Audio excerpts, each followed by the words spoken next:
Today 16th, 15th.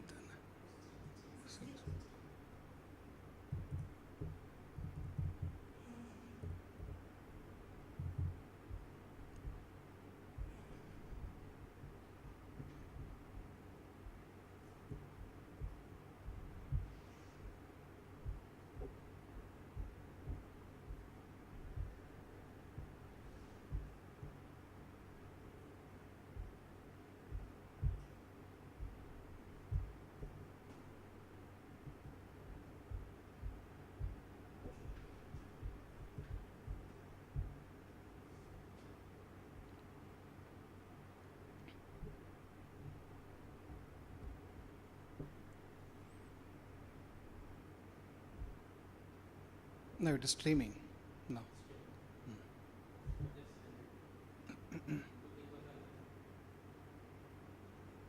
Ramakrishna Mission.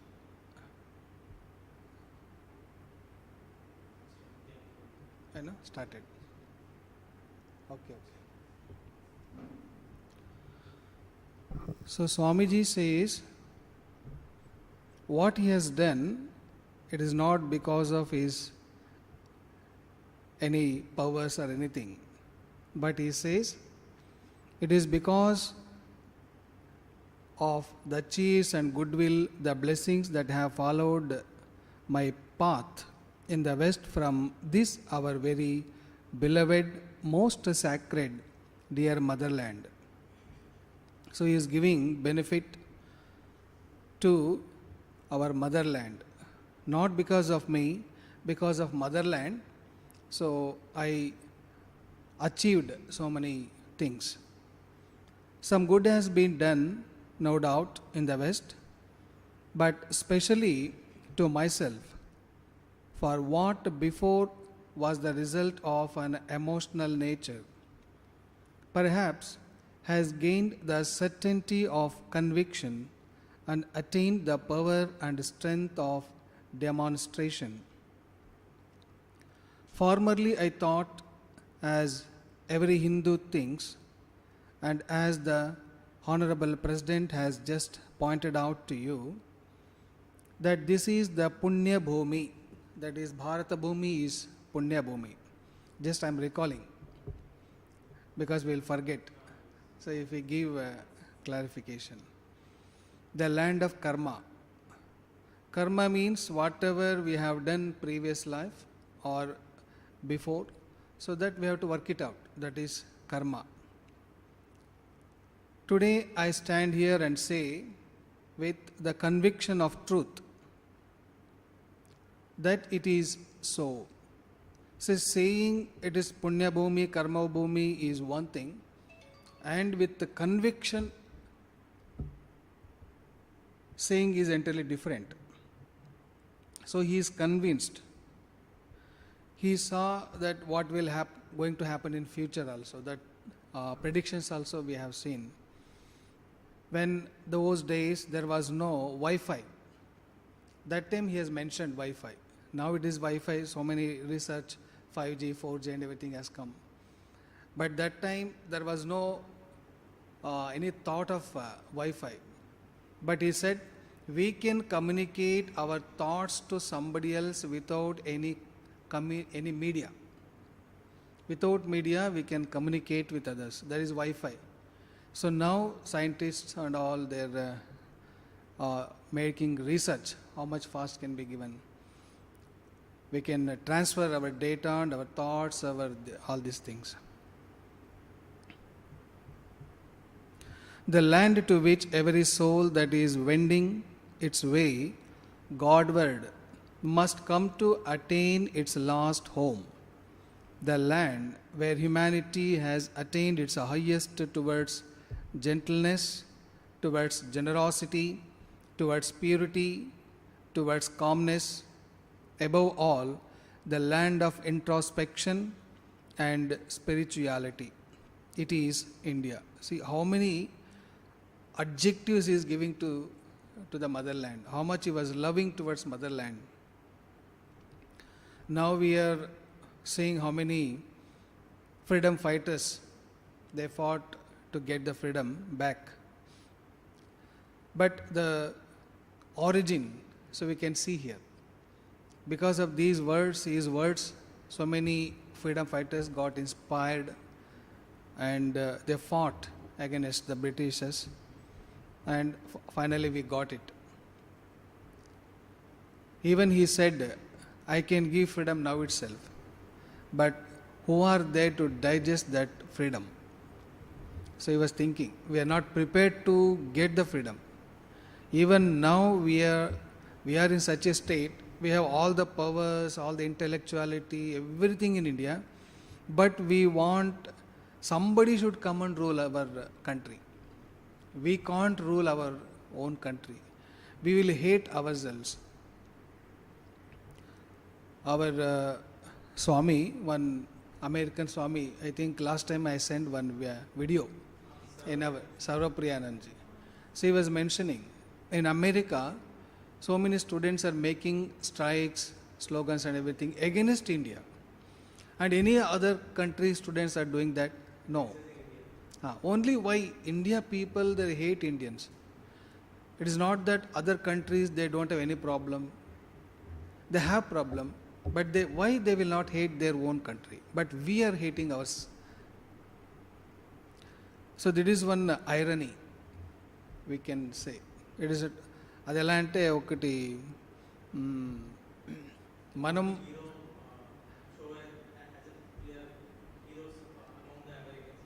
Yes yes so అది ఎలా మమ్మల్ని మనం హేట్ చేసుకున్నది ఎందుకు అని మాకు అర్థం కావట్లేదు. మన ఒక పొటెన్షియాలిటీని కానీ, మన ఒక ఇంటలెక్చువలిటీ కానీ, సైంటిఫిక్ రీసెర్చెస్ కానీ, ఇప్పుడు ఎక్కడ చూసినా Indians are dominating intellectually. Indians ఎక్కడే వెళ్ళినా ఆ కంట్రీ కోసం వాళ్ళు పనిచేస్తారు. అంటే అంత సిన్సియారిటీ ఉంది, అంత ఒక నమ్మకం పెట్టుకొని పనిచేస్తారు. అలాంటి ఒక దేశాన్ని మన వాళ్ళే మనం హేట్ చేస్తాం. ఇప్పుడు ఇండియన్స్ అమెరికాకి వెళ్ళారు, వాళ్ళు ఇండియా కోసం ఏం చేయట్లేదు, అమెరికన్ కోసం చేస్తున్నారు. అమెరికా పేరు ప్రతిష్టలు, వాళ్ళ పవర్స్ని, వాళ్ళ ఇంటెలెక్చువాలిటీని డెవలప్ చేస్తున్నారు. వాళ్ళు ఇండియా కోసం ఏం చేయట్లేదు. కానీ వాళ్ళు పుట్టింది ఇండియాలో, పెరిగింది ఇండియాలో, భోజనం చేసింది ఇండియాలో, ఎడ్యుకేషన్ పొందింది ఇండియాలో, అన్ని బెనిఫిట్స్ తీసుకొని ఫారిన్కి వెళ్ళి అమెరికాలో చూసినా, బ్రిటన్లో చూసినా, జర్మనీ, అక్కడ అన్నీ, ఈవెన్ చైనాలో కూడా సాఫ్ట్వేర్స్ అన్నీ ఇండియన్స్ డెవలపింగ్. రెడ్మీ అంతా వాళ్ళంతా ఇండియన్స్ అనే ఆ లిస్ట్లో చూస్తే, మొబైల్ ఓపెన్ చేసి చూస్తే మ్యాక్సిమం ఇండియన్ పేర్లు ఉన్నాయి. లాస్ట్ టైం అబ్దుల్ కలాం ఆమె బెంగళూరులో ఒకసారి మీట్ చేసినప్పుడు, హార్డ్వేర్లు చైనాలో, సాఫ్ట్వేరు ఇండియన్ సైంటిస్ట్ కూర్చొని సాఫ్ట్వేర్ని రెడీ చేస్తున్నారు. ఇంకొక జర్మనీ వాడు ఇక్కడ కూర్చొని దాన్ని ఎలా మోడలింగ్ చేయాలని చూస్తున్నాడు. సో ముగ్గురు సైంటిస్ట్ కూర్చొని చేస్తున్నారు. అంటే ఇండియన్ ఒక సాఫ్ట్వేర్ అంటే దాని ఒక బ్రెయిన్ ఉంటే, బ్రెయిన్ వెనుక థింకింగ్ కెపాసిటీకి ఇంకా ఫ్యాకల్టీ, అది మన ఇండియన్స్. కానీ మనం అదేంటో వీఆర్ హేటింగ్ అవర్ సెల్స్. ఇదే ఒక్క మెంటాలిటీని తీసుకొనే ఇన్ని సంవత్సరాలు, 2000 సంవత్సరాలు వేరే వేరే దేశాల నుండి వచ్చి మమ్మల్ని పాలించారు. So they ruled our India because of this one using divide and rule policy. మన రాజులనే ఎత్తుకట్టి వేరే రాజుల్ని చంపి, వాళ్ళని కూడా చంపేసి వీళ్ళు పాలించారు. ఈ మొఘల్స్ వచ్చారు, ఔరంగజేబు వాళ్ళంతా. ఔరంగజేబుకి సపోర్ట్ చేసింది ఇండియన్స్, వాళ్ళని అక్కడ కూర్చోపెట్టింది ఇండియన్స్ మొఘల్స్కి. వాళ్ళు మనలోనే ఒక గొడవలు తెచ్చిపెట్టి, so divide and rule policy they used. Now also they want to use. మన మెంటాలిటీ అంటే అదే, we are not believing our own identity, our own potentiality. So దాన్ని మనం, అంటే స్వామిజీ చెప్పేది ఇక్కడ అంటే, నా దేశం అంటే ఎంత పవిత్రమైంది, ఎంత స్పిరిచువల్ అయింది, ఎంత స్ట్రెంగ్త్ అయింది, ఎంత ట్రాంక్విల్, అంటే ఎన్ని వర్డ్స్ వాళ్ళు యూజ్ చేస్తారంటే ఒక్కొక్కటిని తీసుకుంటే మనం డిస్కస్ చేయొచ్చు.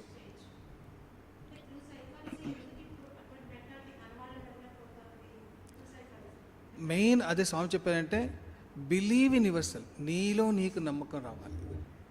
నాకు నమ్మకం లేదు. ఇప్పుడు నాకు డ్రైవింగ్ వస్తుంది. ఇప్పుడు నాకు నమ్మకం లేకుంటే డ్రైవింగ్, సో నేను ఎలా డ్రైవింగ్ చేయగలను? మన ఇండియాని నడిపించడానికి శక్తి కావాల్సిన శక్తి అంతా మాలో ఉంది. కానీ మనం వేరే వాళ్ళు వచ్చి మమ్మల్ని పాలించాలి, అప్పుడే మేము చేస్తాం.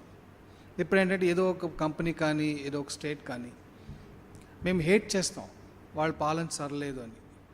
ఆంధ్ర చీఫ్ మినిస్టర్ పాలన సరలేదు, అక్కడ చీఫ్ మినిస్టర్ సరలేదు అని మేము చెప్తాం.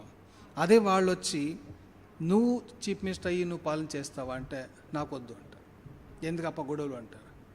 నేను ఎందుకప్ప గొడవలు అనే ఒక మనిషి కామెంట్ ఎందుకు చేయాలి? నువ్వు అలా చేస్తే బాగుంటుంది, ఇలా చేస్తే బాగుంటుంది, అలా చేస్తారు, ఆ చీఫ్ మినిస్టర్ సరలేదు, వాడు పథకాలు తీసుకొస్తున్నాడు, ఇది తీసుకొస్తున్నాడు అని మేము చెప్తాం. కానీ మీకే ఆ పొజిషన్ ఇస్తే మీరు చేయగలరా? సో మేము వద్దు. మళ్ళీ ఎవరు రావాలి? అమెరికా నుండి ఎవరో రావాలి, చీఫ్ మినిస్టర్ కావాలి, లేదా లండన్ నుండి ఎవరో రావాలి, బ్రిటిషర్స్ లేదా మొఘల్స్ వచ్చి పాలన చేయాలి, అప్పుడు మాకు సంతోషం. ఈ ఒక మెంటాలిటీ. ఫారిన్ వాళ్ళు వచ్చి ఇప్పుడు ఇండియాలో ఫారిన్ కంపెనీ వచ్చి వాడు CEO అయ్యి ఇక్కడ కూర్చుంటే వాడు ఏం చెప్పినా మేము చేస్తాం. అది ఇండియన్ ఒక్క CEO కూర్చుంటే వీడు నేను చూసాను రా, చిన్నప్పుడు ఇలా ఉండేవాడు, అలా ఇలా అని మేము కామెంట్స్ చేస్తాం. అది అమెరికన్ వచ్చి వాడు రూత్లెస్ అయినా వాడు ఏం చెప్పినా మేము వింటాం. లేదంటే వాడు తీసి పారేస్తాడు.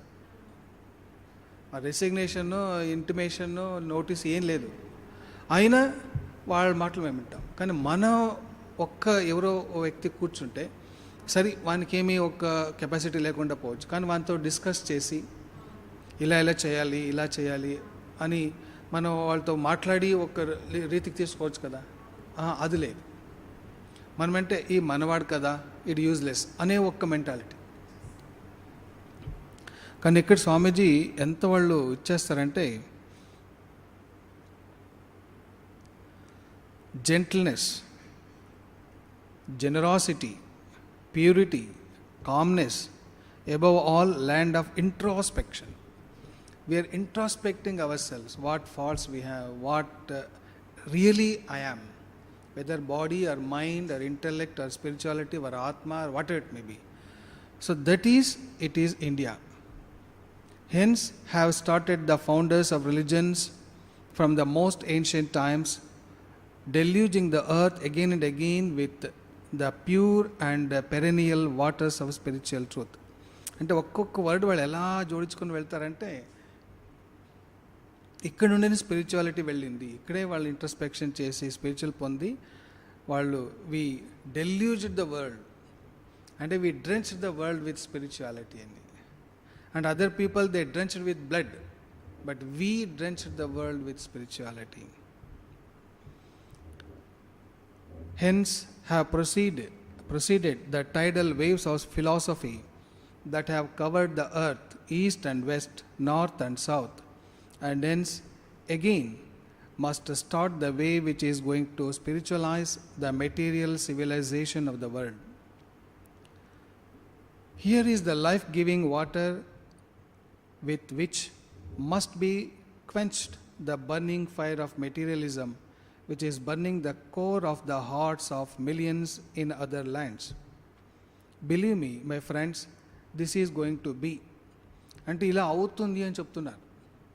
అంటే వాళ్ళు జస్ట్ చెప్పడానికి చెప్పట్లేదు, హీఈస్ కన్విన్స్డ్. అంటే వాళ్ళు చూస్తున్నారు అనమాట. He is seeing what is going to happen in future. That conviction, it will not come by only intellectuality, it comes from experience, comes from what he is seeing. అంటే India is going to drench the world again with spiritual power. అంటే spiritual గురు కాబోతుంది అనేది ఆయనకి అంత కన్విక్షన్గా ఉంది. అంటే ఆయన అంత విశ్వాసం ఎలా వచ్చిందో కష్టం. అంటే చూస్తున్నాడు ఆయన కన్యాకుమారిలో ధ్యానం చేసినప్పుడు 3 రోజులు, 3 రోజుల్లో ఎంత ఆయనకి ఎక్స్పీరియన్స్, ఏం చేయాలి, ఏం కాబోతుంది ఇండియా అనేది ఆయనకి ఎక్స్పీరియన్స్ అయిందంటే ఆయన ఇండియా అంతా చూసుకుని వచ్చినా అంత ఎక్స్పీరియన్స్ కాలేదు. మీరు ఆ లెటర్స్ ఉన్నాయి, లెటర్స్ ఆఫ్ స్వామి వివేకానంద అని. సో మీరు ఆయన కల్కట్టా నుండి స్టార్ట్ అయినప్పుడు ఆ పరివ్రాజక జీవనం మీరు చూస్తే, అది మీరు చదివితే, ఆ సైకాలజికల్గా మీరు అనలైజ్ చేస్తే, స్టార్టింగ్లో ఆయన ఒక ఏమీ తెలియని వాడు మాదిరి లెటర్ రాస్తారు. ఒక ప్రమదదాస మిత్ర అని ఒకరు ఉంటారు కాశీలో, ఆయనకి రాస్తారు, you are my guru, you are my philosopher, guide, friend, ఇలాంటి ఏంటి, ఇది ఏంటి అని కొన్ని శాస్త్రాల పాయింట్స్ రాస్తారు. దీనికి అర్థం ఏంటి, ఇవన్నీ ఏమి తెలియని వాడు మాది కనుక్కుంటారు, అంటే అడిగేది. అదే కన్యాకుమారికి వచ్చిన తర్వాత, ఆ 3 రోజులు మెడిటేషన్ చేసిన తర్వాత, he will become the guru. ఆ నెక్స్ట్ లెటర్ రాసేదంతాను, you should like this, we have to be like this, మేము ఇలా చేయాలి, ఇదే సాధ్యం, ఇలా చేస్తేనే ఇలా అవుతుంది అని కన్విక్షన్గా చెప్తుంటారు. ఆ లెటర్స్ మీరు చేస్తే సడన్గా ఆ ట్రాన్స్ఫర్మేషన్ ఎలా వచ్చింది ఆ 3 డేస్లో. ఆ 3 డేస్లో అంటే ఆయనకి ఏమో ఫుల్ ఒక ఇడీ వరల్డ్ ఏం కాబోతుంది అనేది తెలిసిపోతుంది ఆయనకి. దాన్నే నేను దీన్ని ప్రపంచానికి ఇవ్వాలి. తర్వాత అమెరికాకి వెళ్ళాలి అని ప్లాన్ చేస్తారు. ఆ చెన్నై డిసైపుల్స్ అంతాను, ఆలసింగ పెరుమాళ్ వాళ్ళంతా ఇచ్చేస్తారు. ఆయన వెయిట్ చేస్తుంటారు ఏంటో దీనికి.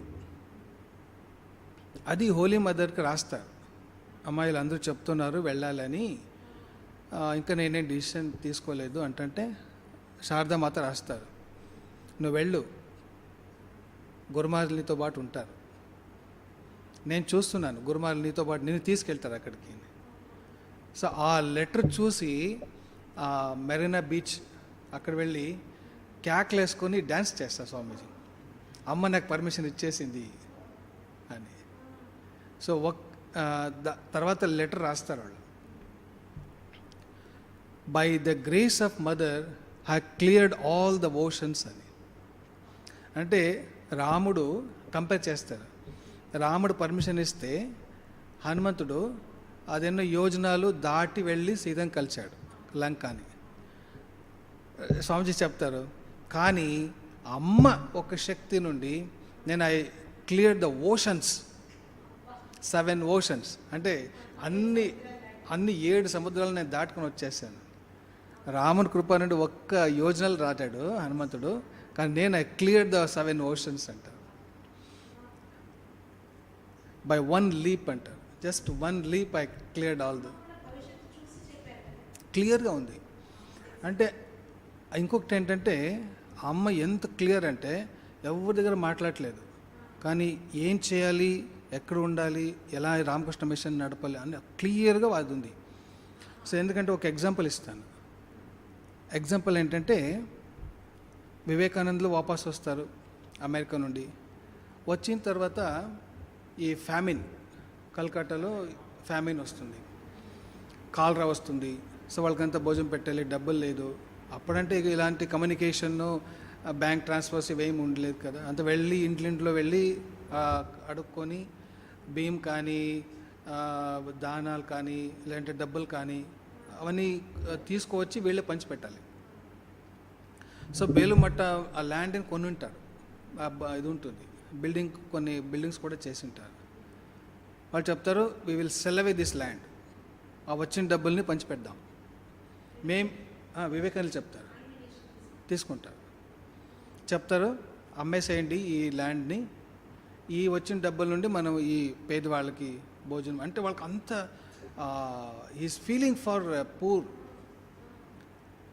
అదొక ఫోర్స్. అది నేను వేరే వాళ్ళకి మంచి చేయాలి, వాళ్ళకి చేయాలి, ఏదైనా చేయాలి, అది ఒక ఆవేదన. ఎప్పుడు వేరే వాళ్ళ కోసమే యోచన చేసేవారు ఆయన, తన కోసం ఎప్పుడు యోచన చేసేవారు కాదు ఆయన. సో అది విని అమ్మేసేయండి అని ఇంక స్వామీజీ చెప్పిన తర్వాత ఆయనే కొనింది ల్యాండ్. సో ఇంక ఆయన చెప్పిన ఇంకెవరు వద్దు అంటారు. మళ్ళీ మనం ఏంటంటే we are monks, we can stay anywhere, మనం సన్యాసులు కదా, ఒక చెట్టు కింద పనుకోవచ్చు, భిక్ష ఎత్తుకుని భోజనం చేసుకోవచ్చు, మాకేంటి. కానీ ఆ పేదవాళ్ళు ఎక్కడ వెళ్తారు, పెళ్ళాము బిడ్డలు అమ్మ నాన్న అందరూ ఉంటారు, వాళ్ళు ఎక్కడ వెళ్తారు. సో వాళ్ళకి పంచి పెట్టేసేయండి అంట. అప్పుడు హోలీ మదర్ అంటారు, who is Naren to sell away the land.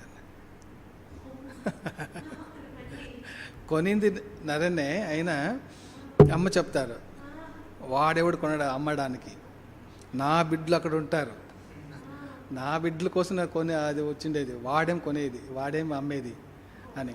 ఆ ఒక్క మాట విని స్వామీజీ ఊరికైపోతారు. మళ్ళీ వాళ్ళ లైఫ్లో ఎప్పుడూ బయలు మటన్ అమ్మాలి అని ఒక్క మాత్రం చెప్పలేదు. అమ్మ మాట అంతే. అప్పుడు అమ్మేసింటే ఇప్పుడు రామకృష్ణ మిషన్ ఎక్కడ ఉండేది, మళ్ళీ ల్యాండ్ ఎక్కడ కొనేది, ఇది హోలీ మదర్ చూస్తున్నారు. అంటే వీళ్ళు ఎంత క్లియర్ అంటే స్వామీజీ అంటే ఒక ఫోర్స్, కానీ ఆ ఫోర్స్ని ఛానలైజ్ చేసే ఒక దివ్య దృష్టి జగన్మాత, హోలీ మదర్. అందుకని holy mother is the final. వాళ్ళు ఏం చెప్పినంటే ఆవిడ పల్లెటూరులో పుట్టింది ఆవిడ, కానీ జగజ్జనని. అందుకే శ్రీరామకృష్ణులు వదిలేసి వెళ్ళింది, నువ్వు ఉండు, నువ్వు లేకుంటే వీళ్ళంతా ఏమేమి చేసేస్తారు, ఎక్కడెక్కడ వెళ్తారో తెలీదు. అదే అంతే, ఇదంతా ప్రీ ప్లాన్డ్, గురు మహారాజ్ చేసిన ప్లాన్ ఇది. హోలీ మదర్ ఉండాలంటే ఒక మాయా ఆధారం కావాలి, లేదంటే ఆవిడ ఎందుకు ఉండాలి? సో దానికనే రాధా రాణిని, ఇది యోగమాయ, ఈ యోగమాయని ఆధారించుకొని నువ్వు ఇక్కడ ఉండు ఈ భూమిలో. తర్వాత అడుగుతారు, నేను ఎందుకు ఉండాలి ఇక్కడ, నువ్వు లేదు కదా, మీరు లేరు, నేను ఎందుకు ఉండాలి అంటే అప్పుడు చూపిస్తారు. కల్కటాకు చూపిస్తే పురుగుల మాదిరి కష్టం పడుతున్నారు, వాళ్ళ జ్ఞానం లేదు, భక్తి లేదు, ఏమీ లేదు, తినడానికి లేదు.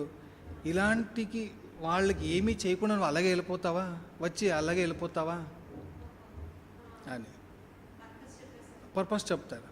అప్పుడు వాళ్ళు ఆ యోగమాయ రాధాని ఆధారించుకొని వాళ్ళు ఇక్కడ ఉంటారు. అందుకనే శారదానందులు చెప్తారు, ఎప్పుడు హోలీ మదర్ ఆ రాధారాణి మీద ఉండే ప్రేమని వదులుకుంటారో అప్పుడు వాళ్ళు ఈ దేహాన్ని వదిలేస్తారు. అది మాయ, మా యోగ మాయ లేకుంటే ఎవరు, ఈవెన్ అవతార పురుషులు కూడా ఉండలేరు. అదేమో ఒక మాయ ఉండాలి. ఈ రామునికి ఒక యోగ మాయ అనేది ఉండే, అందుకని సీతామాత వచ్చింది, తర్వాత వెళ్ళి రావణుని చంపింది, ఇదంతా యోగమాయలు నడిచేది.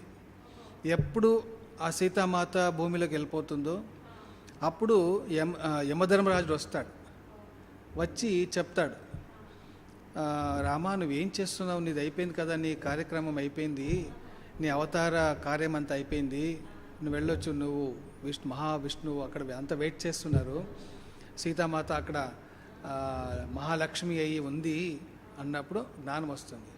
సరే, అప్పుడే లవకుశునికి తీసుకొచ్చి పట్టం కట్టి వెళ్ళిపోతాడు. సరే వెళ్ళిపోతాడు అంటే ఆ జ్ఞానం అది యోగమయ అంత పట్టేసుకుంటుంది. ఏదో యోగమాయను ఆధారించుకునే వాళ్ళు వచ్చేది, లేదంటే అది కష్టం. అవతార పురుషులకైనా అంతే. ఈ స్వామి గురు మహారాజులు ఒక మాట చెప్తారు, చిన్న అంటే జోకగా చెప్తారు, కానీ ఎంతది వాల్యుబుల్ అంటే, ఈ మహావిష్ణు ఈ పంది వేషంలో వచ్చాడంట భూమిని పైనకి ఎత్తడానికి. పంది వేషంలో వచ్చి ఆ కార్యం అయిపోయింది. అయిపోయిన తర్వాత ఆ పెళ్ళాం బిడ్డలతో ఆరాముగా ఉన్నాడు, ఇక్కడే సుఖంగా ఉన్నాడు. వచ్చి నారద చెప్తే, ఏం స్వామి నువ్వు ఇక్కడే ఉండిపోయిండావు అంటే, నేను ఇక్కడ ఆనందంగా ఉన్నాను నారద. నారదుడు, నీది వైకుంఠం అంత ఆనందంగా ఉండొచ్చు, నువ్వు ఇక్కడే ఆనందంగా ఉండే. ఆ యోగమాయ అంత ప్రభావం ఆ మహావిష్ణువునే ఆ మాయలో పెట్టేస్తుంది. తర్వాత శివుడు వచ్చి చెప్తాడు, నువ్వు వెళ్ళరా వైకుంఠంకి రా అంటే, నేను రాను, ఇక్కడే సంతోషంగా ఉన్నాను, ఆ బిడ్డలు చెన్లు అంతే పితి అన్ని పందులు అన్నీ సుఖంగా ఉన్నానని. అప్పుడు ఆ త్రిశూలంతో ఆ దేహాన్ని, ఆ పంది దేహాన్ని చిద్దులు చేసేస్తాడు. అప్పుడు ఆ బాడీ నుండి వచ్చి హాహాహాహాహా అనుకొని వెళ్ళిపోతాడట. అయి నేను ఇలా ఉంటున్నా నేను అని కథామృతలో ఉంది. ఈ కథ ఎంత బాగా చెప్తారంటే, నేను ఇలా చెప్పింది ఆ స్వామి గురుమారులు అంటే ఆ పల్లెటూరు భాషలు ఎలా బాగా చెప్పిండొచ్చో వాళ్ళంతా నవ్వుతారు. అంటే ఆ యోగమాయని తీసుకొని వస్తారు. సో వీళ్ళు అంతేనే, హోలీ మదర్ యోగమాయ రాధా రాణి అంటారు, రాదు. వాళ్ళ తమ్ముడు మెయిన్ కోడలు. సో ఆవిడ యోగమాయ. అందుకనే శారదానందులు తర్వాత కూడా వాళ్ళు ఆ అమ్మాయికి పెళ్ళవుతుంది, పిచ్చి పెడుతుంది, వాళ్ళ అమ్మ కూడా పిచ్చిదానే, ఆ పిచ్చిదానికి బిడ్డ అవుతుంది. తర్వాత ఆ బిడ్డను కూడా హోలీ మదరే సాకుతారు. అంటే ఆ పిచ్చిదాన్ని ఎలా పిచ్చయింది ఆ అమ్మాయి ఎలా కాపాడుకుంటుంది ఆ బిడ్డని, అది కూడా హోలీ మదరే చూసుకుంటారు.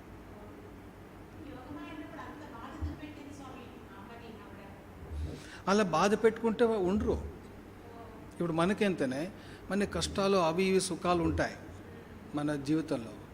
ఉన్నప్పుడు ఏంటంటే కష్టాలు సుఖాలు ఉంటే కొద్దిగా కష్టం వచ్చినప్పుడు మళ్ళీ ఇంకొకసారి సుఖం వస్తే ఎంత బాగుంది అనిపిస్తుంది. సుఖమే ఉంటే మనకి ఆ సుఖాన్ని ఒక వాల్యూ మనకు దొరకదు. సో అందుకే కష్టాలు సుఖాలు అంటే ఇప్పుడు కొద్దిగా చేదు తిని తర్వాత స్వీట్ తింటేనే ఏమో కొద్దిగా బాగుంటుంది.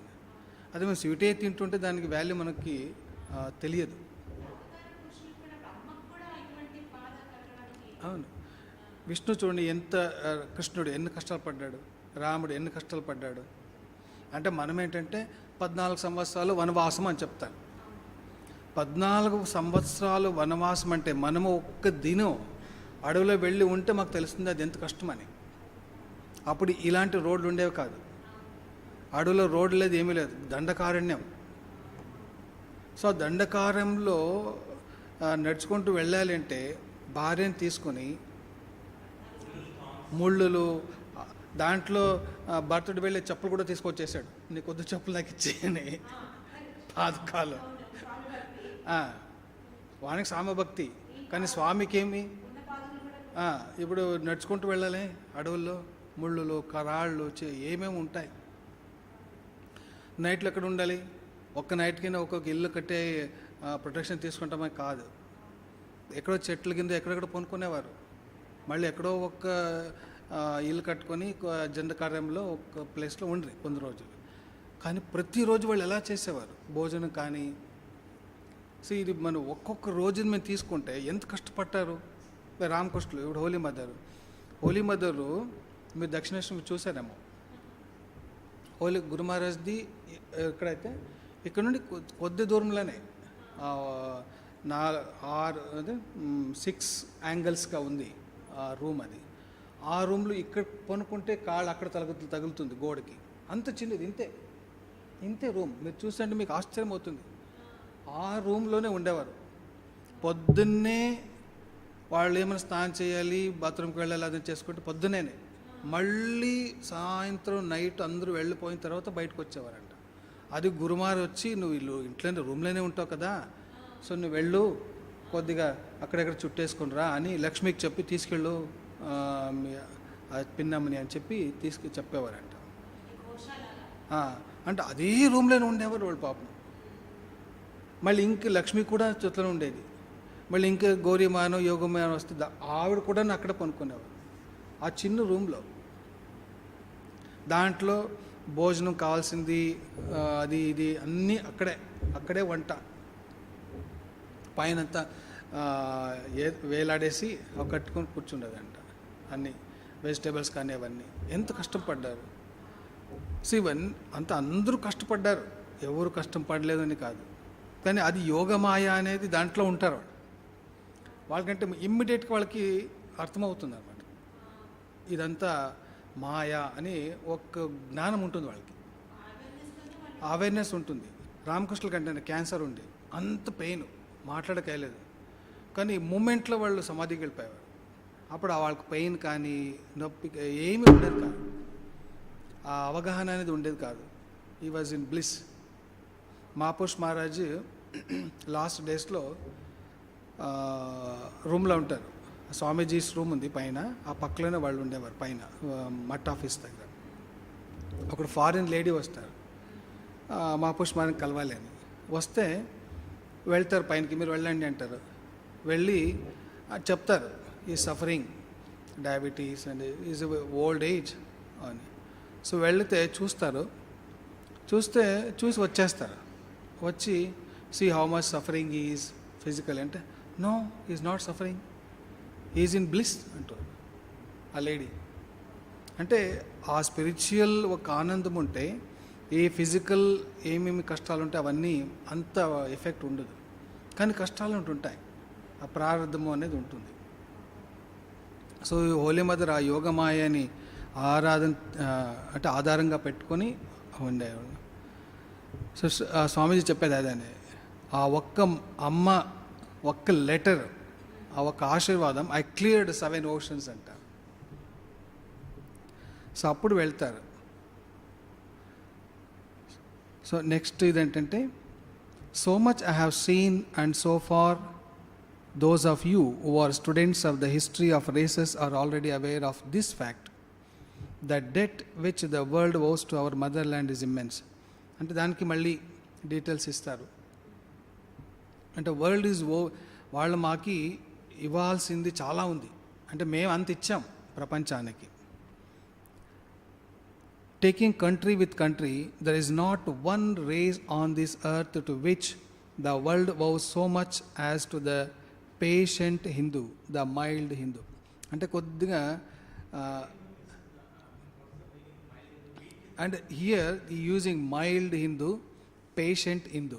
పేషెంట్ అంటే యూజువల్గా హెల్ప్లెస్, మైల్డ్ అంటే అగ్రెసివ్ లేదు, so you is quite good for nothing అంటాం కదా, అలా మైల్డ్ అని.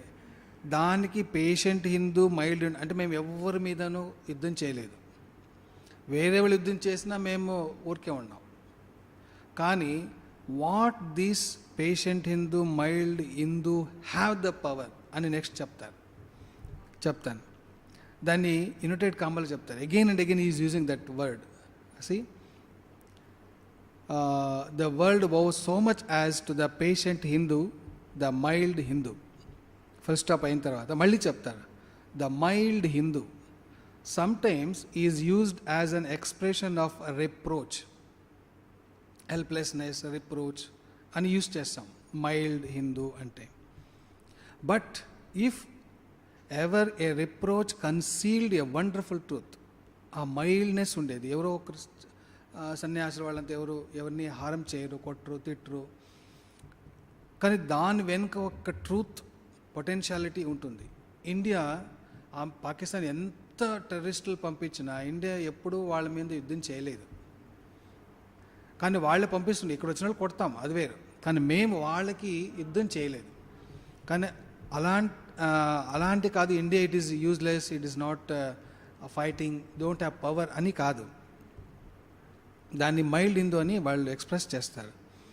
But if ever A reproach concealed a wonderful truth, it is in the term the mild Hindu. If ఏదో ఒక అద్భుతమైన ఒకటి ఘనీభూతమైన థింగ్స్ ఉన్నాయంటే దట్ మైల్డ్ హిందూ, ఆ మైల్డ్ హిందువులు అనే ఒక పదంలో ఉంది అని చెప్తారు.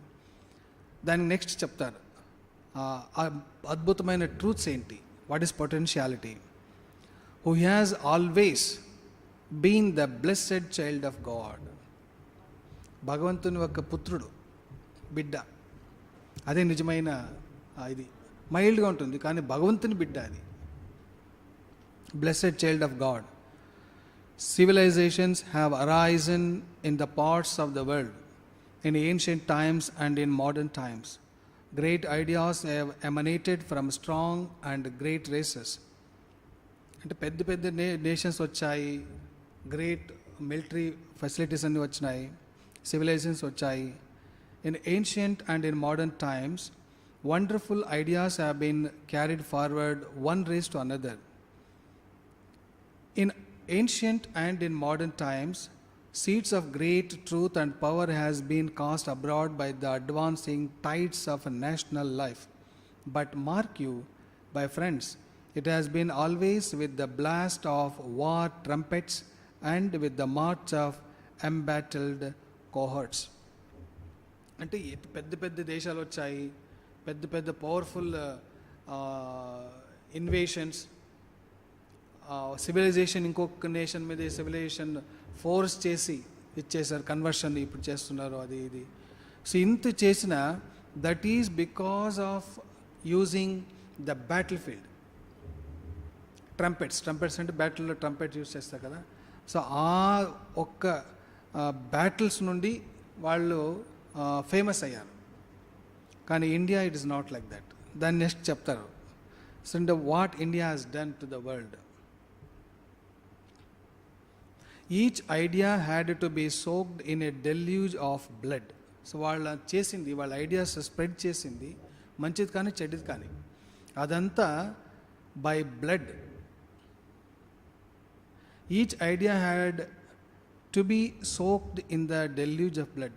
రక్తంలో రక్తంలో డిక్ చేసి ఆ ఐడియాస్ని స్ప్రెడ్ చేశారు. They became famous. Each idea had to Wade through the blood of millions of our fellow beings. ఎంతోమంది చనిపోయారు, వాళ్ళ రక్తం నుండి దేశాలంతా ఫేమస్ అయ్యారు. Each word of power had to be followed by the groans of millions, by the wails of orphans, by the tears of widows. America ఇప్పుడు ఫేమస్గా ఉంది, బ్రిటన్ ఇప్పుడు ఫేమస్గా ఉంది. ఎన్ని జీవాలు మన ఇండియా నుండి కష్టపడ్డారు, ఎంత వాళ్ళు చంపారు, ఎంత ప్రాపర్టీ లూట్ చేసుకుని వెళ్ళారు. Hear this in the main other nations have taught.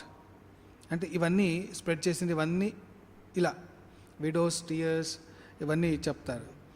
And next ఇండియాకి వస్తారు. But India has for thousands of years peacefully existed. శాంతంగా ఉంది, ఎప్పుడూ ఇది చేయలేదు. Here activity prevailed when even Greece did not exist. అంటే గ్రీస్ అంటే ఆ టైంలో హిస్టరీ చదివితే తెలుస్తుంది ఎంత ఫేమస్గా ఉండేది. గ్రీస్ నుండి ఎవరైనా మిలిటరీ వచ్చింది అంటే అందరూ భయపడేవారు.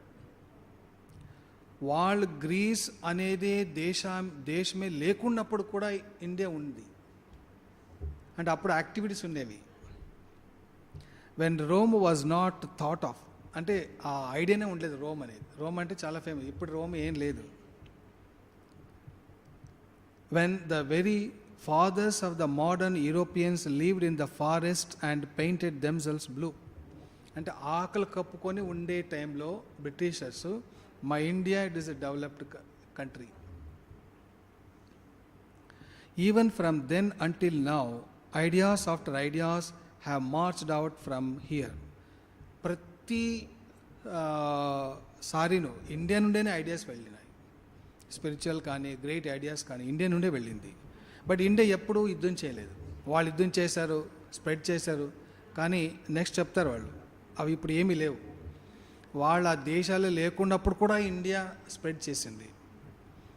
But every word has been spoken with the blessing behind it and peace before it.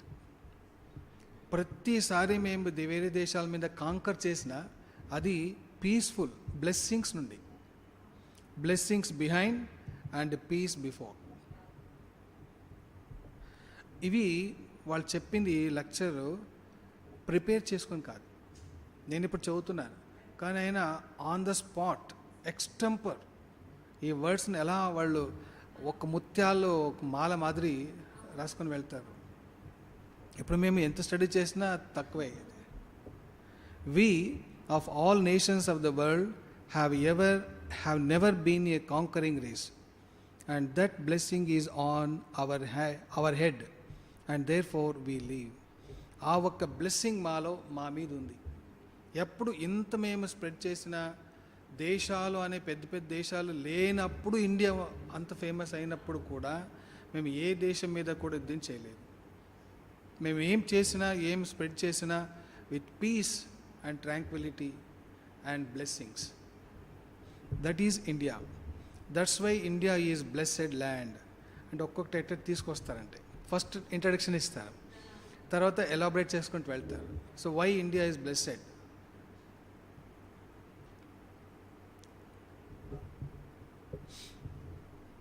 There was a time when at the sound of the march of big Greek battalions the earth trembled. Greeks వచ్చారంటే అంత భయపడేవారంట. ఒక time ఉండేది. ఇప్పుడు vanished from the face of the earth. భూమి మీదే లేదు Greek. ఎక్కడుంది? నామరూపాలు లేకుండా పోయినాయి. With not every a tale left behind to tell, gone is that ancient land of the Greeks. అంటే పోయింది అని చెప్తారు, అది చెప్పడానికి కూడా ఏమీ లేదని.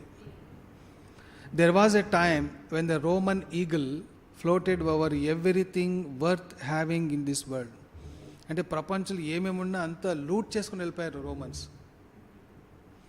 అంటే దెర్ వాజ్ నో ల్యాండ్, అంటే ఈ ప్లేస్కి రోమన్స్ రాలేదు అని లేదు, అంతా అన్ని వాళ్ళు టచ్ చేశారు. Everywhere Rome's power was felt and pressed on the head of humanity. అందరూ ఫీల్ చేశారు రోమ్ అంటే అంత పవర్ఫుల్, అంత ఇది అనేసి. The earth trembled at the name of Rome that one time, but the Capitoline hills అంటే అది పెద్ద ఒక హిల్ అని, అదే is a mass of ruins. ఇప్పుడు రోమ్ అనేది ఒక హిల్ మాదిరి ఉంది. ఆ హిల్లో చూసినట్టు అన్ని రూయిన్స్ ఉన్నాయి, పెద్ద పెద్ద సీనరీ మాదిరి ఉంది. అక్కడ వెళ్తే ఆ ఇండ్లు, పడిపోయిన ఇండ్లు అవన్నీ ఉన్నాయి, రూయిన్స్ ఉన్నాయి అంతే. Mass of ruins. The spider weaves its web where the Caesars ruled. ఎలా వాళ్ళు ఇంగ్లీష్లో లాంగ్వేజ్ ఎలా చేస్తారని. There have been other nations equally glorious and have come and gone, living a few hours of exultant and exuberant dominance and of a wicked national life, and then vanishing like ripples on the face of the water. నీళ్ళ మీద గుళ్ళలు ఉంటాయి కదా, అలా వచ్చినాయి పోయినాయి అంతే. పెద్ద పెద్ద నేషన్లు ఎన్నో వచ్చినాయి పోయినాయి.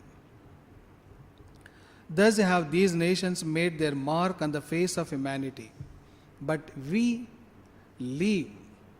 If Manu came back today, he would not be bewildered and would not find himself in a foreign land. Even ఈ మనుషుల్ని సృష్టించినప్పుడు ఒక వ్యక్తి ఉండేవాడు, ఫస్ట్ మను అంటారు ఆయన. ఆ మను ఇప్పుడు వచ్చినా కూడా ఇండియా ఎలాగుందో అలాగే ఉంది అనుకుంటాడంట. సో నా ఇంటికి వచ్చాను అనే ఫీలింగ్ ఉంటుందంట. ఆ ఒక ట్రెడిషన్ ఇప్పుడు కూడా మేము మెయింటైన్ చేస్తున్నాం. ఆ మను వచ్చినా కూడా ఈ విల్ నాట్ బివైల్డెడ్, ఈ విల్ కన్ఫ్యూజన్గా ఉండడు. అది నేను ఎలా వదిలేసి వెళ్ళానో అలాగే ఉంది కదా అనుకుంటాడు, అలాగే చెత్త చెదరకుండా ఉంటాడు. ద సేమ్ లాస్, ఆయన ఒక రూల్స్ చేశాడు, మనుస్మృతి అంటారు, ఎలా మనుషులు ఉండాలి అది. The same laws are here, laws adjusted and thought out through thousands and thousands of years. Customs, the outcome of the acumen of ages and the experience of centuries that seem to be eternal, and as the days go by, the blow after blow of a misfortune has been delivered upon them. Such blows seem to have served one purpose only, that of making them stronger and more constant. ఎంతో మంది వచ్చారు ఇండియాకి, rule చేశారు, కొట్టారు, తిట్టారు, loot అంతా చేశారు. ఇవన్నీ వాళ్ళకి ఏం చేసిందంటే దే మేడ్ దెమ్ స్ట్రాంగ్. వాళ్ళు బలాయుతంగా అయినా చేసిపోయారు అంతే, కానీ ఇంకేం చేయలేరు. Same rules. ఇప్పుడు మీరు ఎగ్జాంపుల్ తీసుకున్నట్టే ఔరంగజేబ్ ఢిల్లీలో ఉండేవాడు, one capital city Delhi, Agra, అక్కడే ఉండేవాడు. అప్పుడు ఎంతోమందిని చంపేసి కన్వర్ట్ చేశాడు ముస్లిమ్స్గా. ఎవరు హిందువులే ఉండకూడదు అని వాజ్ రూత్లెస్. తండ్రి కూడా చంపాడు, అన్నం చంపేశాడు, అన్న తల నరికి నా దారాసింగ్ ఎస్ ఏ బ్రదర్ ఓన్లీ. సో బ్రదర్స్ తల నరికి తల తీసుకొచ్చాడంట. అలాంటి వాడు రూల్ చేసిన ఒక స్టేట్ అంటే ఒక ప్లేస్ ఢిల్లీ. అక్కడ ఇప్పుడు Hindus are major and Muslims are minor. How? ఆ నార్త్ ఇండియాలో యూపీ, బీహార్ అక్కడంతా ముస్లిమ్స్నే ఎక్కువ, హిందువులను కన్వర్ట్ చేశాడు, అంతా చేశాడు, టెంపుల్స్ని కొట్టేశాడు. మీరు చూస్తే మీకు వెళ్తే తెలుస్తుంది. అన్ని టెంపుల్స్ డెమాలిషన్ చేశాడు. ఇంత పవర్ఫుల్ చేసినా కూడా ఇప్పుడు at present Hindus are major and Muslims are minor community. So what is behind? So అందరినీ హిందువులని చంపేసి వాడు ముస్లిమ్స్ చేసేయచ్చు కదా, ముస్లిం రాష్ట్రం అని డిక్లేర్ చేయొచ్చుండే కదా, బట్ ఎందుకు చేయలేదు? బ్రిటిషర్స్ వచ్చారు, న్యూజిలాండ్స్ వచ్చారు, పోర్చుగీస్ వచ్చారు, ఫ్రెంచ్ వచ్చారు, డచ్ వచ్చారు, కాలనీలు చేసుకున్నారు, లూట్ చేశారు. వాళ్ళదే ఈ పాండిచ్చేరి ఎక్కడంటే వెళ్ళాలంటే టోటల్ వాళ్ళదే, డచ్ వాళ్ళే ఉంటారు. అలాంటి ఇప్పుడు అక్కడ మ్యాక్సిమం హిందువులు ఉన్నారు. దిస్ గోవా. సో ఇవన్నీ వాళ్ళు వచ్చి అంత పవర్ఫుల్గా ఉన్నా కూడా హిందువులే ఇప్పుడు ఎక్కువ ఉన్నారు. అది ఎలా? So something is behind that one. So మీరు ఎంత Muslims under current is something is going on. ఇప్పుడు ముస్లిమ్స్ పాపులేషన్ అదేమో దీన్ని కంపేర్ చేసి, so with in 20 years 30 years Muslims will become the major. So that time we will rule the India. So we will make this Muslim country. అది ఇది చెప్తుంటారు. ఔరంగజేబు ఏం చేయలేకపోయాడు. 400 సంవత్సరాల Mughal empire in Delhi could not do anything. Now what they can do now?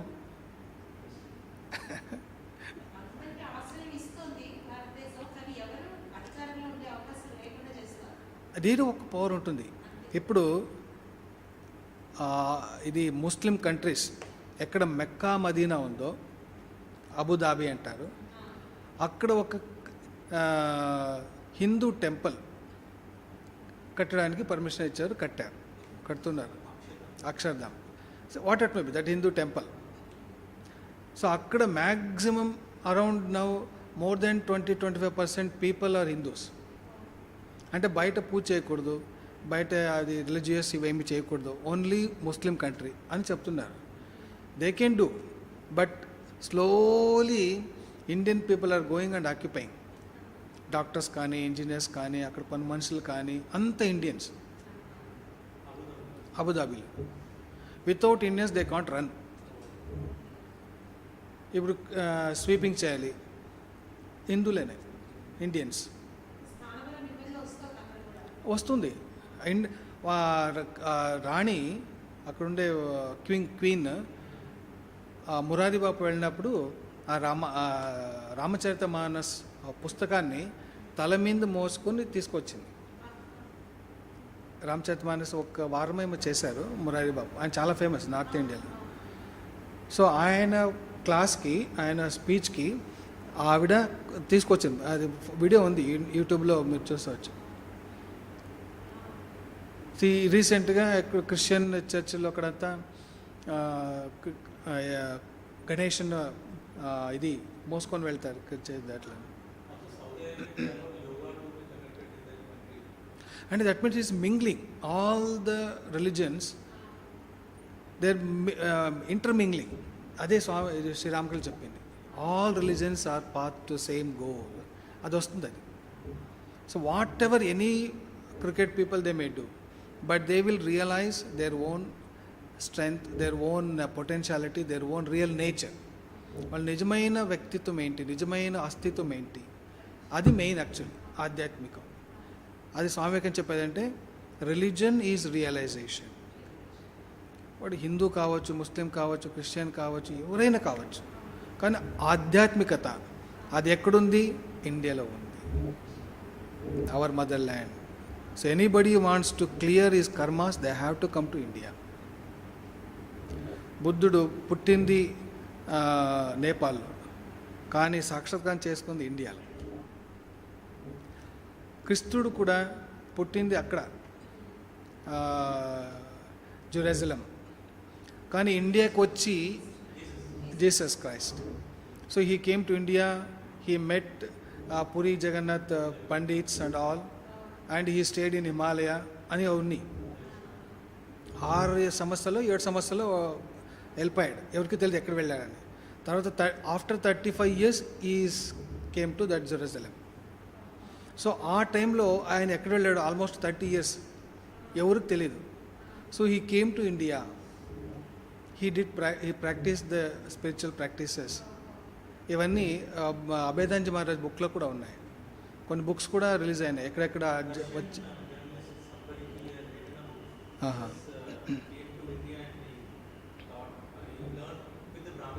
Yes, in పురి అక్కడ పండితులతో ఆయన నేర్చుకున్నారంట Jesus Christ వచ్చి. Buddhist temple, but Pandits were there. Pandits were there. Everywhere, even Kashi, Buddha's realization place is nearby only, nearby Kashi. Kashi, Jagan ఇది గదా వాళ్ళు ఇచ్చేస్తారు. అది ఇక్కడ అది బోధగయ అది దగ్గరే. అక్కడ నుండి 2 hours 3 hours జర్నీ అనిపిస్తుంది. అంత దగ్గరే. ఆ కాశీలో అక్కడంతా సాధన చేసుకుంటే బుద్ధుడు తర్వాత బోధగయ వెళ్ళి అక్కడ సెటిల్ అయ్యి అక్కడ బోధగయ అక్కడ చెట్టు ఉంది అక్కడే బోధగయలోనే ఆయనకి రియలైజేషన్ అయింది. సిట్టింగ్ అది there only. Is to stay there only Bodhgaya. And that 4 disciples were there, so he taught the truths what he realized. At the Bodhgaya first lecture he has given in Bodhgaya. శూన్యవాదం అంటే ఏంటి? ఏమీ లేదు. ఇప్పుడు మన అద్వైతిక్ highest అద్వైతిక్ లెవెల్కి వెళ్తే ఈ గురు మహారాజులు సమాధి స్థితికి వెళ్ళేవారు. సో ఈవెన్ గురు మహారాజులు కూడా ఎక్స్ప్లెయిన్ చేయలేరు వాట్ ఈస్ దట్, అదేంటి అని. అది శూన్యం. అది ఇప్పుడు ఏమీ ఎక్స్ప్లెయిన్ చేయలేము, చూడలేము, వినలేము అంటే ఏంటి? అదే శూన్యం అని. శూన్యం అంటే for example 2 extremes seems alike అంటాం. అంటే మనం పనుకుంటాం, నిద్రపోతాం. సో నిద్రపోయేది అది ఇనర్షియా అంటాం. అంటే బాడీ ఏం మూమెంట్స్ లేదు, మాకేం జ్ఞానం ఉండదు. అదే స్టేటు హయ్యెస్ట్ సూపర్ కాన్షియస్ స్టేట్కి వెళ్ళినప్పుడు అప్పుడు కూడా బాడీ స్టాగ్నేట్ అయిపోతుంది. గురు మహారాజుల బాడీ మీరు కథామృత చదివితే బాడీ స్టిఫ్ అయిపోయింది, బాడీ బ్లడ్ సర్క్యులేషన్ లేదు. అది ఇంకా ఎక్స్ట్రీమ్. బ్లడ్ సర్క్యులేషన్ లేదు, హార్ట్ బీట్స్ లేదు, రెస్పిరేషన్ లేదు. సమాధి స్థితిలో జడ అంటే చనిపోయే మాదిరి ఉంటుంది, డెడ్ బాడీ మాదిరి, ఏమి మూమెంట్స్ లేదు. సో కానీ అది జడం కాదు. అది ఆయనకి ఫుల్ అవేర్నెస్ ఉంటుంది, అక్కడ ఫుల్ జ్ఞానం ఉంటుంది, కానీ తటస్థగా ఉంటుంది. ఇప్పుడు ఎలా అంటే భగవంతుడు వెనక అయ్యింది, ఇప్పుడు అయ్యేది, ముందర కాబోయేది అన్నీ ఆయనకు తెలుసు. అప్పుడు ఏం చేస్తాడంటే జస్ట్ చూస్తూ ఉంటాడు. వాడు ఏదైనా చేయొచ్చు, ఆ శక్తి ఉంది. కానీ వాడు ఏం చేస్తాడంటే ఏం చేసినా వానికి తెలుసు, ఏం అవుతుందో తెలుసు. ఇప్పుడు ఎందుకు చేస్తాం? ఊరికే చూస్తూ ఉంటాం. ఇప్పుడు చిన్నపిల్లలు కొట్లాడుకుంటారు. చిన్నపిల్లలు కొట్లాడుకుంటే మనం ఏం పట్టించుకోం, ఎందుకంటే మాకు తెలుసు వాళ్ళు మళ్ళీ ఒకటి అయిపోతారు అనేసి. అదే పెద్దవాళ్ళు కొట్లాడుకుంటే వేరు. సో మాకు జ్ఞానం ఉంది, వాళ్ళు ఎంత కొట్టాలన్నా ఊరికే అయిపోతారు అని. విట్నెస్, ఆ విట్నెస్ కావాలి. ఆ శూన్యవాదం ఏంటంటే బుద్ధిస్ట్లో మెడిటేషన్ అంటే there is no beginning, there is no end. ఆ మెడిటేషన్కి జస్ట్ కాన్సన్ట్రేషన్ మెడిటేషన్ అంటారు. మెడిటేషన్ అంటే దెర్ ఇస్ నో బిగినింగ్. అంటే మనం ఏంటి ఫస్ట్ హిందూ దీంట్లో రకరకాలుగా మెడిటేషన్లు ఉన్నాయి. ఒకటి లీలా ధ్యానం అంటాం, భగవంతుని లీలా ధ్యానం చేసేది. ఇంకొకటి శూన్యవాద ధ్యానం, అంటే భగవంతుడు అన్నిటికీ మీరించినవాడు. అంటే మనకి రూపం లేదు, గుణాలు లేవు, అదే శూన్యం. కానీ శూన్యం అంటే ఏమీ లేదు అని కాదు, ఏమో ఒక సంథింగ్, అది పవర్ ఉంటుంది. అది ఒప్పుకుంటాం, మా దీంట్లో ఉంది.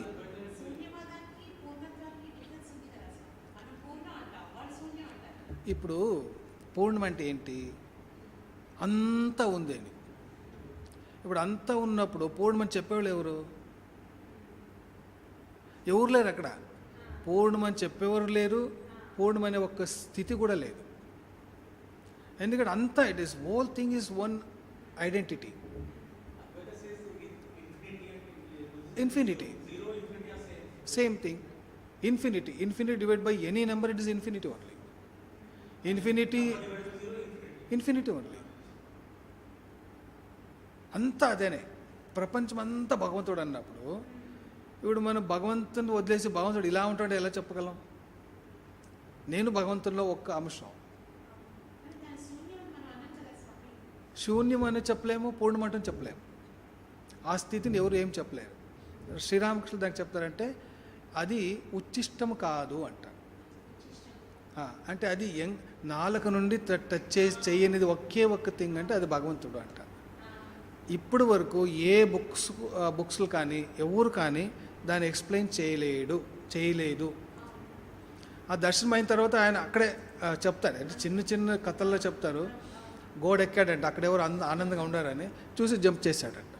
చెప్పడానికి ఎవడు రావట్లేదు, అంతేనే. ఈ బుద్ధుడు శూన్యవాదం అని చెప్పిన ఎవరు వచ్చారు అంటాడు, భగవంతుడు ఉన్నాడా అంటే నేను అలా అన్నానా, అంటే భగవంతుడు లేదా నేను అలా అన్నానా. సో ఇప్పుడు భగవంతుడు ఉన్నాడు అంటూ కూడా చెప్పలేదు, లేదని చెప్పలేదు. చెప్పడం అక్కడ కష్టం. ఇప్పుడు గురుమారులు కూడాను ఇక్కడి వరకు గొంతు వరకు అవన్నీ ఎక్స్ప్లెయిన్ చేస్తారు. మూలాధారం, స్వాధిష్టాన, అనాహత ఎంతో వస్తారు. విశుద్ధ వరకు వచ్చి చెప్పి విశుద్ధం చెప్తారు. అది ఇక్కడ అజ్ఞాచక్రంకి ఇది ఎలా వెళ్తుంది, అది ఏంటి, ఆ అనుభవాలు ఏంటి అని చెప్పడానికి వెళ్ళినప్పుడు చెప్తారు, అమ్మ వచ్చి నా గొంతు పట్టేసుకుంటుంది. అది జస్ట్ ఒక ఎగ్జాంపుల్ ఇస్తారంటే, అమ్మ వచ్చి ఇలా గొంతు పట్టుకోదు. కానీ ఈ can't explain it, what is that.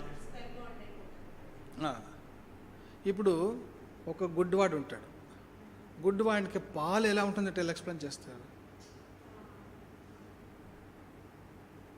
పాలు తెల్లగా ఉంటుందని చెప్తారా, లేదా నీళ్ళుగా ఉంటుందని చెప్తారా? ఎలా చెప్తారు? నీళ్ళు అంటే నీళ్ళు అనుకుంటాడు, మనకు అది నీళ్ళును పాలే, పాలు నీళ్ళే. అది ఎలా అవుతుందంటే ఎక్స్ప్లెయిన్ చేయడానికి వెళ్ళి రామకృష్ణ చెప్తారు, శివుని చేసేకి వెళ్ళి కోతిని చేశాడు అని. కాదు, భగవంతుడు ఏమి ఎగ్జాక్ట్గా ఏంటి అని చెప్పడం కష్టం, ఉచ్చిష్టం అయిపోతుంది.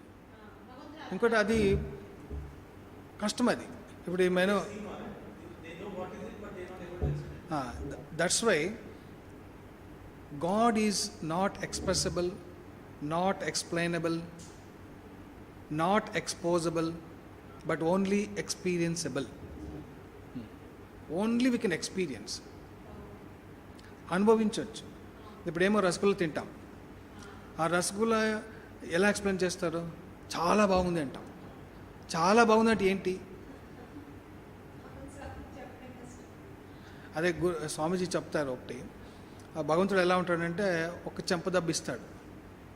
ఆ చెంపదెబ్బ ఎలా ఉందంటే నొప్పి అంటే ఏంటి, అది ఎక్స్ప్లెయిన్ చేయండి, ఎలా చెప్తాడు నొప్పి అంటే? ఆ భగవంతుడు అలాగనే, భగవంతుని ఎక్స్ప్లెయిన్ చేయడం కష్టం. అది ఒక్క వే ఆఫ్, అంటే అది పేరు ఇచ్చారంటే శూన్యం అంటే ఏమి లేదు అంటారు, ఎంప్టీనెస్ అంటే శూన్యం అంటారు. ఒప్పుకోము అంటే పూర్ణం కూడా ఒప్పుకోకూడదు. ఇప్పుడు పూర్ణం అంటాం, పూర్ణం అంటే ఏంటి? ఇన్ఫినిటీ. పూర్ణమద పూర్ణమిదం పూర్ణాత్ పూర్ణముదచ్చేది. పూర్ణాన్ని పూర్ణం నుండి తీసినా పూర్ణమే ఉంటుంది. చెప్పం, ఎందుకంటే అది మేము బుద్ధిస్ట్ అని చెప్పేసి మేము అలవాటు చేస్తాం. కానీ అది కూడా అంతేనే, సేమ్. ఇప్పుడు జీరో ఆర్ పూర్ణం డిఫరెన్స్ ఏంటి? ఇప్పుడు ఇక్కడ గాలి ఉంది, ఇది పూర్ణం, నేను చెప్తాను శూన్యం అని. సో రెండు తప్పే, రెండు అబద్ధాలే.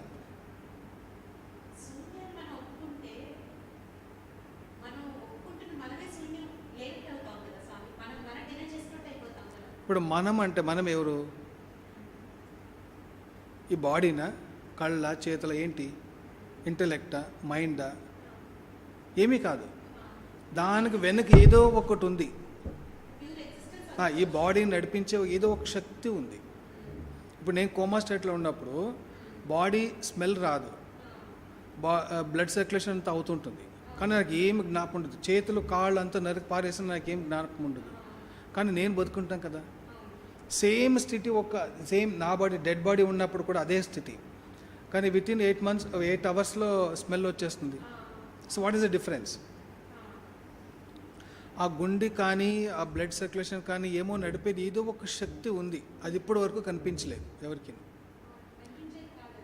అది కనిపిస్తే అది ఏంటని చెప్పలేరు, అదే శూన్యవాదం అంటారు. అంటే వాళ్ళు చెప్పేది అలా, వాళ్ళకి తెలియదు కాబట్టి శూన్యవాదం అంటారు.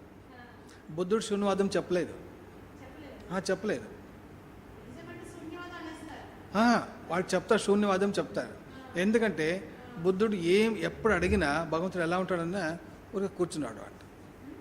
ఊరికే కూర్చున్నవాడు, ఏం ఎక్స్ప్లెనేషన్ ఇచ్చేవాడు కాదు. అందరూ అలా తెలుసుకున్నారు, ఇది శూన్యవాదం. వాళ్ళు డిసైపుల్స్ చెప్పారు, కానీ ఆయన ఎప్పుడు చెప్పలేదు. మీరు ఎక్కడ చెప్పించండి. బుద్ధుడు చెప్పింది ఏ బుక్ అయినా తీసుకోండి, శూన్యవాదం అని ఏమైనా ఎక్స్ప్లెయిన్ చేశాడా? చేయలేదు. అదే అందుకని ఇప్పుడు చెప్పాను, భగవంతుడు ఉన్నాడంటే నేను చెప్పాను అలా అని ప్రతి క్వశ్చన్ వేశాడు. నేను చెప్పలేదు అని కూడా చెప్పలేదు. నేను అలా అన్నానా? నేను అనలేదు. అంటే భగవంతుడు ఉన్నాడా? నేను అలా ఏమైనా అన్నానా? అంటే క్వశ్చన్ వేస్తుండే కానీ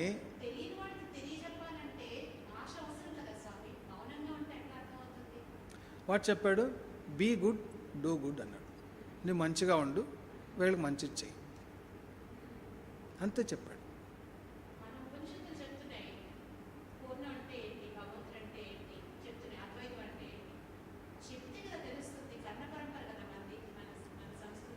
కరెక్ట్. అంటే బుద్ధుడు ఎక్కడ కూడా శూన్యవాదం మెన్షన్ చేయలేదు, ఆ బుక్స్లో చెప్పారు.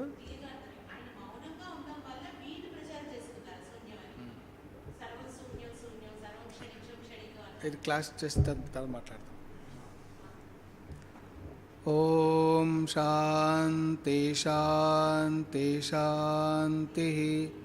హరి ఓం తత్సత్. శ్రీరామకృష్ణార్పణమస్తు.